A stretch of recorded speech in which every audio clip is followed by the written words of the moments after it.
Hello, Yoni. Hi, Ma. Good to see you. Thank you. Hello, everyone. This is Sandra Chicana, and Yam Pandariam. we're back on Orphan Care with SDC.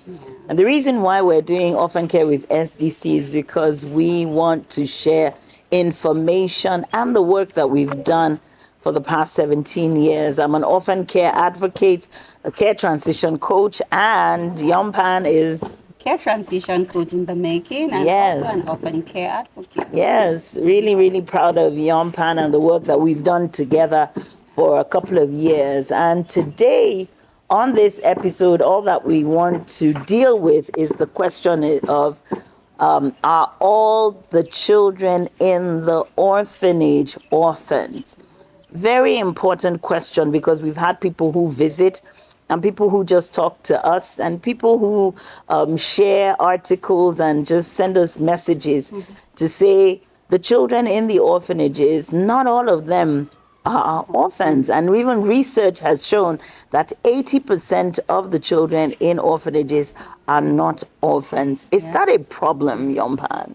Oh, well, I know like someone listening will be like, wow, that's a big deal. Somebody might even say, I said it's true. I always knew.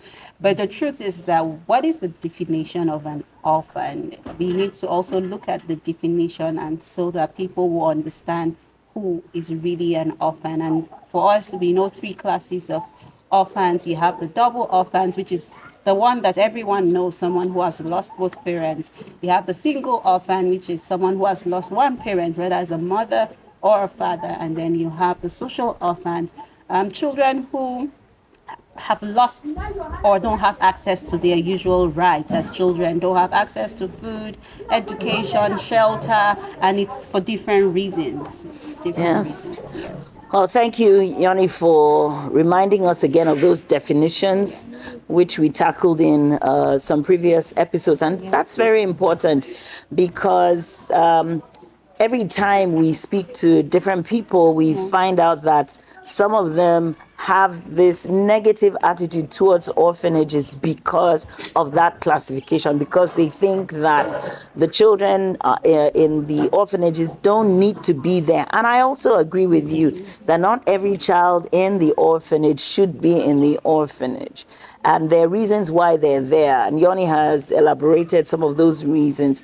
Insurgency in our context is one of the reasons. Displacement is one of the reasons. The death of primary caregivers is one of the reasons why children find themselves in orphanages. Poverty is also one of the reasons where parents cannot take care of their children and they are seeking avenues to be able to empower their children, whether it is education, shelter, and many occasions, even simple food, basic necessities. Important one like food is one of the reasons why some of the children end up where they are.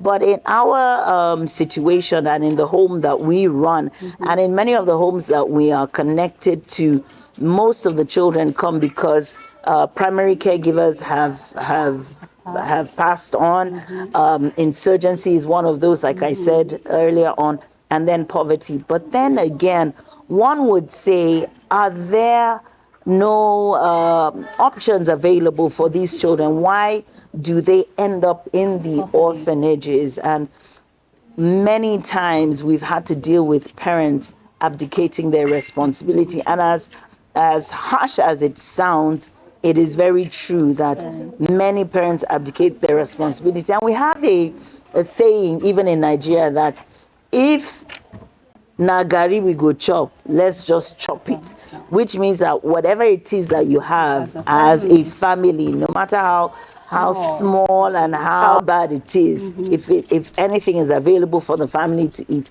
let's eat that and let's stay together as a family. And that goes to say that, I mean, poverty should not be a reason for me to take my child to an orphanage, but it does inform those actions.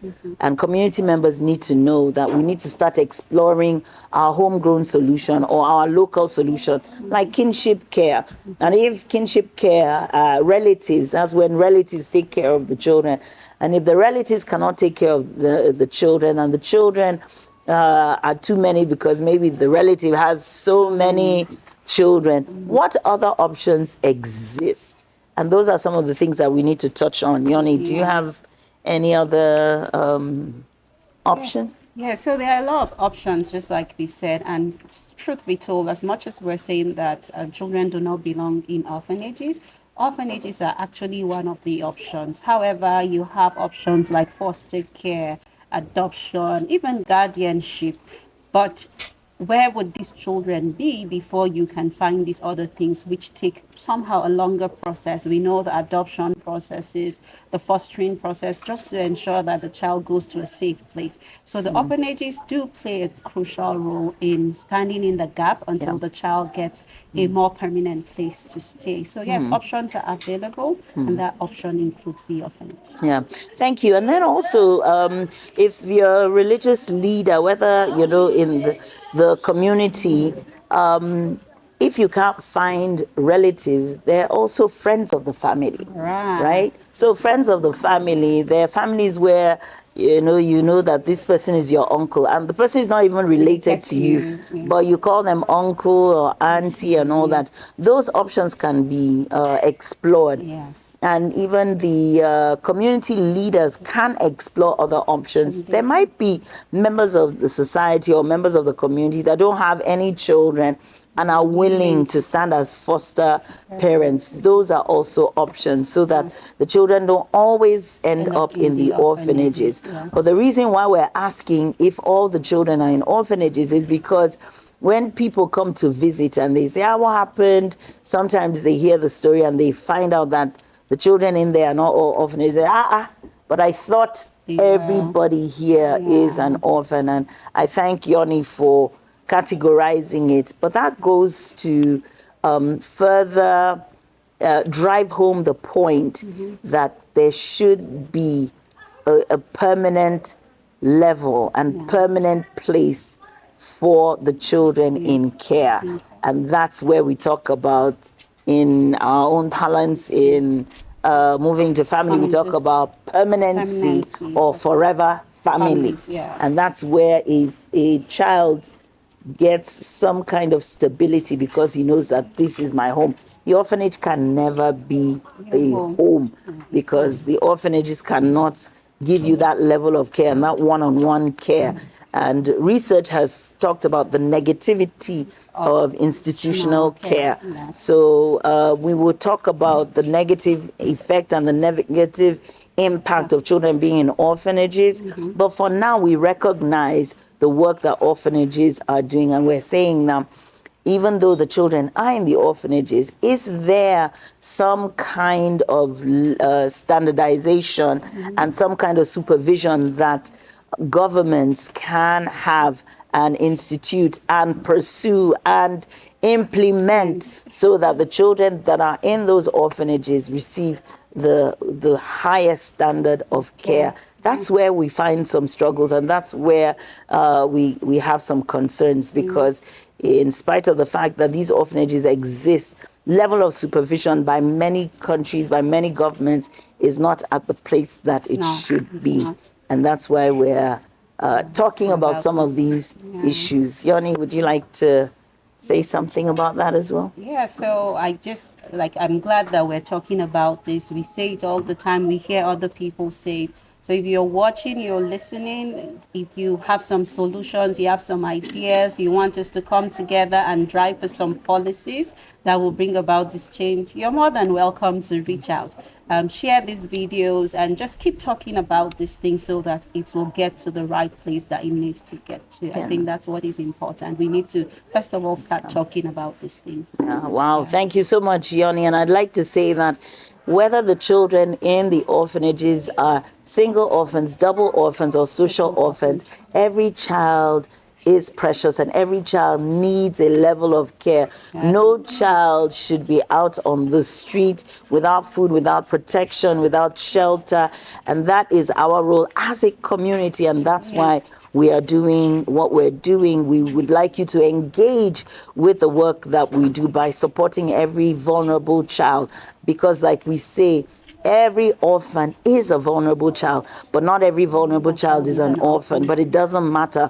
Vulnerable children need your support and need your help. In the orphanage or out of the orphanage, they need your help. And so, this is where we draw the curtain on this one.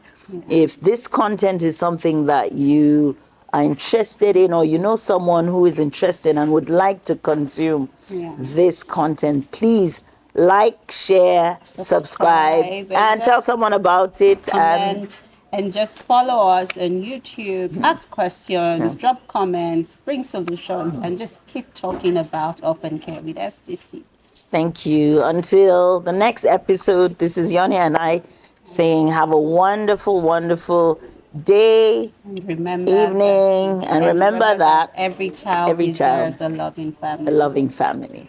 Every child deserves a loving family. Bye for now.